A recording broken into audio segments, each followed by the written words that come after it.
Será que um bebê pode aprender a ter medo de algo que antes não causava medo nenhum? E não estamos falando de um susto natural, sabe? Mas de fabricar o medo em laboratório do zero. É uma premissa bem radical. Exato. E se isso for possível, surge uma pergunta muito maior.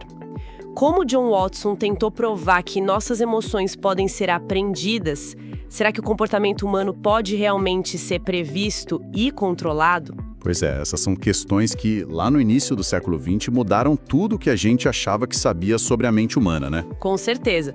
Por isso, quem nos ouve já sabe, aproveita para se inscrever no canal Psicossíntese no YouTube, curta esse áudio e, compartilha com aquele amigo ou amiga que está estudando psicologia e precisa daquela força para gabaritar as provas. É isso aí, o conteúdo de hoje está denso e muito importante. Geral é o início do behaviorismo. Vamos falar sobre o pequeno Albert, o John Watson e a psicologia do comportamento observável. E para deixar claro, a nossa análise de hoje cobre em detalhes o capítulo 10 do livro História da Psicologia Moderna. E a nossa missão aqui é destrinchar esses textos, entender como a psicologia deu esse salto gigante da introspecção para o comportamento puramente observável. E, claro, preparar o pessoal para as avaliações. Então vamos lá. Começando pelo tema, o psicólogo, o bebê e o martelo. Não tente isso em casa. Isso está na página 228. É uma cena que parece filme de suspense, né? Totalmente. Imagina a situação. Watson e a assistente dele, a Rosalie Rayner, com um bebê de 8 meses super calmo, chamado Albert. E o bebê tá lá brincando com um ratinho branco, de boa. Nunca demonstrou medo de animais. Aí atrás dele tem um bastão de metal e um martelo. E do nada, pá! O Watson bate o martelo no metal. E o estrondo é ensurdecedor. O bebê, claro, entra em pânico e começa a chorar na hora. E o cerne científico aqui é o que chamamos de resposta emocional condicionada. Que era a base do behaviorismo, né? Isso. Eles pegaram um estímulo neutro, que era o rato branco, e associaram repetidamente a um estímulo incondicionado, que era o barulho alto. O barulho já causa medo naturalmente. A grande sacada foi que depois de um tempo, só de ver o rato branco, o pequeno Albert já começava a chorar. Nossa, fabricaram uma fobia mesmo. E o pior é que teve a generalização, certo? Ele passou a ter medo de coelhos, cães, casacos de pele, até de uma máscara de Papai Noel. Exato. O medo se espalhou para outros objetos brancos e peludos. O que nos leva ao próximo tema, na página 229. O que aconteceu com o pequeno Albert? É, porque isso ficou um mistério por décadas, né? Ficou. E recentemente surgiram evidências de que o Albert poderia ser um menino chamado Douglas Merritt. E o complicador é que esse bebê talvez tivesse deficiências neurológicas severas. Peraí, mas isso muda tudo. Muda bastante, porque levando a questões metodológicas e éticas muito sérias. Se o bebê não tinha um desenvolvimento neurológico típico, os resultados perdem a validade como um padrão universal para o comportamento humano. Faz todo sentido. Mas quem era esse cara capaz de fazer um experimento assim? Aí a gente entra no tema John B. Watson e a biografia de Watson nas páginas 229 e 230. Aqui é que a coisa fica realmente interessante. A figura do Watson é complexa. Ele teve uma infância bem difícil, sabe? Nasceu na pobreza, o pai era violento e abandonou a família. E isso moldou uma personalidade super impulsiva e rebelde. Tem aquela história absurda da prova da faculdade, né? Sim. Ele entregou a prova final escrita inteiramente de trás para frente. Só de rebeldia. Ele tinha uma ambivalência enorme com o sucesso. Caramba! E aí chegamos no tema para pós-graduação na página 230. Ele vai para Chicago com apenas $50 no bolso e tenta estudar filosofia com o John Dewey. E ele simplesmente odiou, né? Odiou.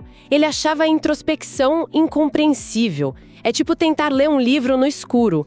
Ele não conseguia usar a introspecção de jeito nenhum. Então ele meio que acendeu a luz da biologia observável dos animais. Tem uma ótima analogia. Para ele, estudar animais era o caminho, porque você não precisa pedir para um rato relatar o que ele está sentindo. Você só observa o que ele faz. E isso culmina no tema O Desenvolvimento do Behaviorismo, na página 232. Exatamente. Em 1913, ele lança um artigo na Psychological Review que é considerado o marco inicial do behaviorismo. E no ano seguinte lança um livro, Isso limpou a atmosfera poluída da psicologia da época. trazendo aquela objetividade pura. Mas aí a carreira acadêmica dele sofre um baque, não é? Um baque gigantesco. Ele se envolveu num escândalo amoroso com a Rosalie Rayner, aquela mesma assistente do experimento. Cartas vazaram, deu no jornal, e a Universidade Johns Hopkins exigiu a demissão dele. E acabou a carreira acadêmica. Acabou. Ele foi forçado a ir para o mundo da publicidade, que, diga-se de passagem, era muito lucrativo e usava toda essa manipulação comportamental. O que nos leva a um ponto polêmico na página 236, o tema Visão de Watson sobre as mulheres. Porque ele aplicava as teorias dele também para analisar a sociedade, certo? Certo. Em artigos publicados para o grande público, ele usava a lente behaviorista para emitir opiniões sobre movimentos sociais. Por exemplo, ele afirmava que as mulheres que militavam pelo direito ao voto eram apenas sexualmente insatisfeitas. Ou seja, reduzindo uma questão política complexa a um mero condicionamento ou frustração. E ele também falava sobre a idade, né? Sim, ele escreveu que as mulheres perdiam o apelo comportamental após os 40 anos. É um registro histórico claro de como ele usava a roupagem da ciência para publicar visões carregadas de preconceitos pessoais. Nós apenas relatamos o que para o texto base, né? Bom, vamos fazer uma revisão rápida desse bloco 1, para quem está anotando para a prova? Vamos lá. Primeiro ponto, o condicionamento do Albert com o rato e o barulho, gerando a generalização do medo. Perfeito. Segundo ponto, a biografia turbulenta do Watson com uma infância dura que o levou a ser rebelde e pragmático, rejeitando a introspecção. Exato. E o terceiro ponto, o lançamento do behaviorismo e o afastamento forçado dele da universidade devido ao escândalo, o que o empurrou para a publicidade. Isso aí, resumo impecável. Então pulamos para o bloco 2, entrando no tema a reação ao programa de Watson na página 239, como as pessoas receberam isso. No começo, a recepção foi bem fria.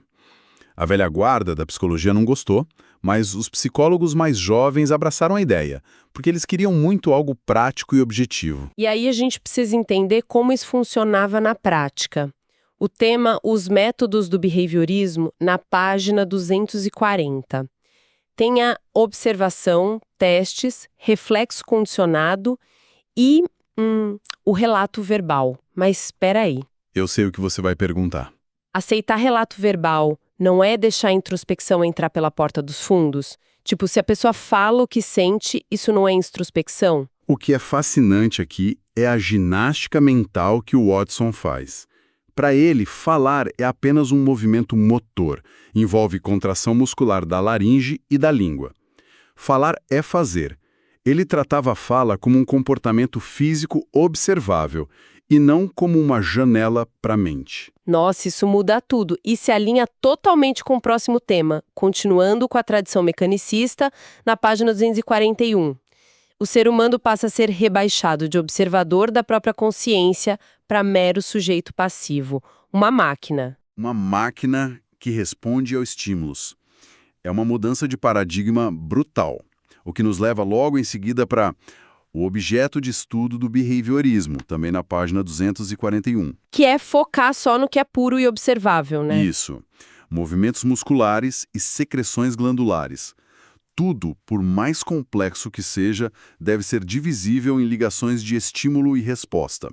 O que ele chama de respostas explícitas, que a gente vê, e implícitas, que acontecem dentro do corpo, mas ainda são físicas. Mas e os instintos? Tema, os instintos, na página 242. A gente não nasce com nada? Inicialmente, ele até aceitava uns 11 instintos, mas depois ele teve uma mudança radical e passou a negar totalmente a genética e qualquer dom inato. Tudo, absolutamente tudo, seria fruto do ambiente e do condicionamento. Caramba! E como ficam as emoções nisso? Porque a gente sente coisas, né? Página 243. As emoções. Para Watson, bebês nascem com apenas 3 emoções não aprendidas: medo, raiva e amor, que ele chama de afeto. E todas são reações a estímulos físicos. O barulho causa medo. Restringir o movimento do bebê causa raiva. e carinho ou toque causam amor. Todo o resto é emoção condicionada. Mas aí tem uma história incrível de reversão. O tema Albert Peter e os Coelhos, na página 244. A pesquisadora Mary Cover Jones pegou o caso do Peter, um menino de 3 anos que tinha pavor de coelhos. E o trabalho dela foi brilhante. Ela usava algo agradável, que era comida, enquanto aproximava o coelho bem devagar, ao longo de dias. Associando o coelho a algo bom. Exato. Ela conseguiu eliminar o medo do garoto. Ela se tornou a precursora da técnica de dessensibilização sistemática, que é muito usada na terapia hoje em dia. É genial. Mas aí tem uma coisa que o Watson precisava justificar. O tema, os processos de pensamento, página 245. Vamos desempacotar isso. Como ele explica o pensamento se ele não acredita na mente? Lembra daquela teoria de que a fala é movimento muscular? Uhum. Então, para ele, o pensamento é apenas fala sob vocal. Pensar é falar em silêncio.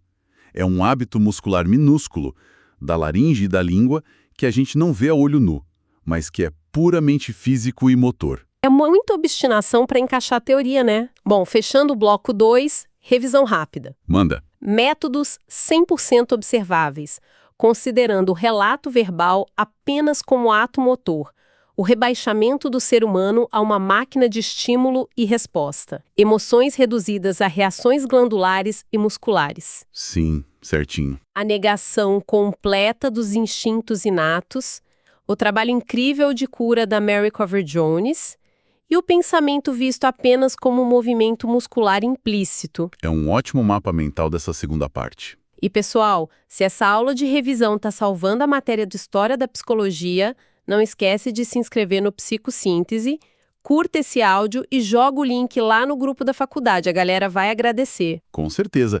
E agora a gente entra na reta final, bloco 3. O apelo popular do behaviorismo, na página 246. Por que isso explodiu na cultura popular? Imagino que porque trazia uma certa esperança, não? Total. Tinha aquela famosa frase do Watson, onde ele desafiava qualquer um a dar para ele uma dúzia de bebês saudáveis. Ele dizia que, controlando o ambiente, ele poderia transformar qualquer um deles no que quisesse. Médico, artista, mendigo ou ladrão. Independentemente dos talentos ou da genética dos pais. Isso atrai muita gente e é o tema Um Admirável Mundo Novo, na página 246, e O Surto da Psicologia, na página 247. Ele queria até substituir a ética da religião por uma ética experimental, né? O sonho de criar adultos perfeitos. Sim, e isso gerou um surto. Na década de 1920, psicólogos como Joseph Jastrow viraram estrelas de jornal e rádio. O público estava sedento por essa psicologia prática e de autoajuda. Mas claro, nem tudo foram flores. Onde o sistema de Watson começou a vazar. Tema, as críticas ao behaviorismo de Watson, página 248, e o trabalho de Carl Lashley, na página 249. O Lashley era aluno do Watson e as descobertas dele foram um problema para o mestre. Ele formulou a lei da ação da massa e o princípio da equipotencialidade. Em miúdos, o que isso significa? Significa que ele provou que o cérebro atua de forma muito mais ativa e global na aprendizagem. O cérebro não é uma máquina simples de plugar e desplugar fios, como a visão mecanicista de estímulo-resposta do Watson imaginava. E a crítica não parou por aí. Temos William McDougall e o debate entre ele e o Watson nas páginas 249 e 250. O McDougall era meio ranzinza, mas era brilhante. Eles tiveram um debate público em 1924, diante de 1000 pessoas. E o McDougall usou uma analogia imbatível sobre um concerto de violino. Ah, essa é muito boa. Como que é mesmo? Ele provocou o behaviorismo perguntando: como vocês explicam 1000 pessoas em silêncio absoluto vendo um homem raspar tripas de gato com crina de cavalo e depois explodindo em aplausos? Nossa, é muito visual. Tripas de gato e crina de cavalo. Ele quer dizer que reduzir a experiência a músculos e estímulos físicos não explica a arte e a emoção, né? Exato. O McDougall defendeu com unhas e dentes o livre-arbítrio e o propósito humano contra aquele determinismo rígido do Watson. Mas, apesar das críticas, a gente chega ao tema As Contribuições do Behaviorismo de Watson, na página 251. Se conectarmos isso ao cenário maior, qual é o saldo? O saldo é que o Watson triunfou. Várias teorias radicais dele caíram com o tempo, mas ele enterrou aquela velha psicologia mentalista. A busca pela objetividade rigorosa, a metodologia clara, isso virou a base irremovível da psicologia moderna. Ou seja, ele mudou as regras do jogo para sempre. Revisão rápida do bloco 3, galera. Vai lá. A utopia de moldar qualquer bebê. A mania nacional pela psicologia prática. A oposição biológica do Lashley, provando que o cérebro é ativo. O duelo filosófico do McDougall e o legado permanente da metodologia científica do Watson. Perfeito, fechamos os tópicos do capítulo. Então, chegou aquele momento. Vamos fazer o nosso QIA, perguntas e respostas didáticas para fixar tudo. Quem está escutando, tenta responder mentalmente antes da gente dar a resposta, tá? Primeira pergunta. Quem foi o pequeno Albert e por que ele ficou famoso? Bom, ele foi o bebê do famoso experimento de Watson, que demonstrou na prática o condicionamento clássico de emoções. Ele ficou famoso por ser a prova de que o medo pode ser aprendido. Segunda pergunta. Como Watson condicionou o medo no Albert? Fazendo associação repetida de um estímulo neutro, que era o rato branco, a um estímulo incondicionado que causava medo, que era o som ensurdecedor de um martelo batendo no metal. Perfeito. Terceira. O que significa generalização no caso do pequeno Albert? Significa que a resposta de medo não ficou restrita ao rato. Ela se expandiu, ela generalizou para outros itens felpudos e brancos, tipo coelhos, cães e casacos de pele. Quarta pergunta. Qual era o principal objetivo do behaviorismo de Watson? Era muito direto. A previsão e o controle do comportamento humano. Quinta pergunta, Ceboa. Por que Watson rejeitava a introspecção? Porque a introspecção era subjetiva, ela não podia ser verificada por terceiros e não se encaixava no método rigoroso e objetivo das ciências naturais que ele queria aplicar. E a sexta pergunta já vem no embalo. O que Watson defendia como objeto de estudo da psicologia? Apenas e puramente o comportamento observável. Ou seja, respostas musculares e secreções glandulares. Nada de mente ou alma. Sétima pergunta. Como a infância de Watson influenciou sua personalidade? Ele teve uma infância dura, marcada por pobreza e um pai ausente e violento. Isso gerou nele uma necessidade enorme de sucesso, mas também uma rebeldia muito forte contra a autoridade. O pragmatismo dele veio daí. Oitava, o que Mary Cover Jones fez no caso de Peter e os coelhos? Ela associou gradualmente o coelho a algo prazeroso, que era comida, conseguindo recondicionar positivamente a criança e eliminar a fobia. Ela criou a base da dessensibilização. Nona pergunta, reta final. Quais foram as principais críticas ao behaviorismo de Watson? As críticas focavam no fato de que o behaviorismo era um reducionismo mecanicista extremo, ignorava completamente a consciência, o propósito humano e o livre-arbítrio. E a décima e última pergunta, o que Carl Lashley criticava no behaviorismo? Ele provou, estudando o cérebro, que ele não era só uma central telefônica simples de ligar estímulo e resposta. A aprendizagem envolvia massas cerebrais inteiras atuando de forma ativa. Ufa, revisão completa feita com sucesso. E para quem nos acompanhou até aqui, eu queria deixar uma última provocação para vocês pensarem durante a semana. Watson saiu da academia e foi usar seus princípios de controle comportamental lá na publicidade para criar desejo e insatisfação no consumidor. Hoje, quando algoritmos de redes sociais mapeiam, preveem e moldam nossos cliques e as nossas compras, será que não estamos todos vivendo dentro de uma gigantesca e silenciosa caixa experimental, exatamente como Watson sonhou há mais de 100 anos? Olha, é de explodir a cabeça, viu? Fica aí a reflexão para cada um e lembrem-se, a jornada do conhecimento não para. Continuem estudando, continuem curiosos e a gente se vê nos nossos próximos mergulhos aqui no canal. Um abraço e até a próxima!